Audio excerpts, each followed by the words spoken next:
সবাইকে আবারও স্বাগত জানাচ্ছি এসএনবি ই লার্নিং চ্যানেলে। আজকের এই ভিডিওতে আলোচনা করব আমরা ফিফথ সেমিস্টারের উপরে। ফিফথ সেমিস্টারের যে মেজর পেপার এডুকেশন, সেটার আরেকটা পেপার। এর আগে দুটো পেপার দিয়েছি, 501 এবং 504। আজকে নিয়ে এসেছি 502। আবারও বলছি, ফিফথ সেমিস্টারে এডুকেশন মেজর পেপারের আরেকটা পেপার 502, যেটা হচ্ছে 10 পেপার। সেই পেপারটা নিয়ে আজকে আলোচনা করব। গুরুত্বপূর্ণ সাজেশনগুলি, মানে যেগুলি পড়লে পরে তোমাদের পরীক্ষা কমন আসতে পারে, সেই প্রশ্নগুলি নিয়ে আলোচনা করব। আবারও বলছি, যদি এই প্রশ্নগুলির আনসার তোমাদের কাছে না থাকে বা তোমরা যদি নিজেরা প্রস্তুত করতে না পারো, তাহলে এই নম্বরে কল বা হোয়াটসঅ্যাপ করে আমাদের কাছ থেকে এই প্রশ্নগুলির আনসার নিয়ে নিতে পারবে। তার জন্য সামান্য কিছু টাকা পে করতে হয়, 750 টাকা পার পেপার। আমাদের টোটাল 4টে পেপার নিলে 3000 টাকা আসে। এই 3000 টাকার মধ্যে তুমি পুরো সম্পূর্ণ নোটসটা পেয়ে যাবে।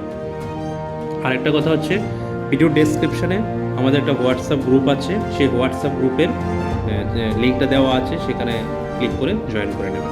তাহলে চলো কী কী রেখেছি এবার দেখে নিই। এখান থেকে রয়েছে, প্রথম ইউনিট থেকে রেখেছি 4টা প্রশ্ন।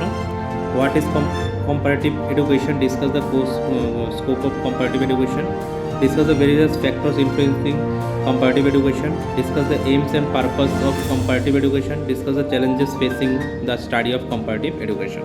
এই 4টে প্রশ্ন থেকে প্রথম 3টে প্রশ্ন তোমরা ভালো করে তৈরি করতে পারো, তার মধ্যে একটা কমন পড়ে যাবে বা দুটো। তো এবার তো তোমাদের কোনো ইউনিট থাকছে না, 3টে ইউনিট থেকে মিক্সড করে কোয়েশ্চেন আসবে। 2 নম্বর ইউনিট থেকে রেখেছি 3টে প্রশ্ন। Analyse the main methods use in comparative education. সেই মেথডগুলির মধ্যে কী কী পড়ে? ডেসক্রিপশন, ইন্টারপ্রিটেশন, জাক্সটেপোজিশন এবং কম্পারিজন মেথড, সেগুলি সম্পর্কে আলোচনা করতে বলেছে। Critically discuss the scientific method approach of comparative education, সেটা হচ্ছে নোয়া এবং এক্সচেঞ্জের উপরে নামগুলি দিয়ে দিয়েছি। এবং critically discuss the problem approach of comparative education, Brian Holmes ওনার যে প্রবলেম অ্যাপ্রোচ আছে সেটা আলোচনা করার জন্য বলেছি। 3 নম্বর ইউনিট থেকে রেখেছে 3টে প্রশ্ন। সেটা হচ্ছে discuss the development education system from socio cultural এবং economical perspective, compare the development education system from philosophical and religious perspective, discuss the utility and limitations of comparative education. এগুলি 3টে করে আছে। অ্যাটলিস্ট 2টো করে প্রশ্ন দেখার চেষ্টা করবে যে কোনো, তাহলে তোমাদের একটা কমন পড়ে যাবে।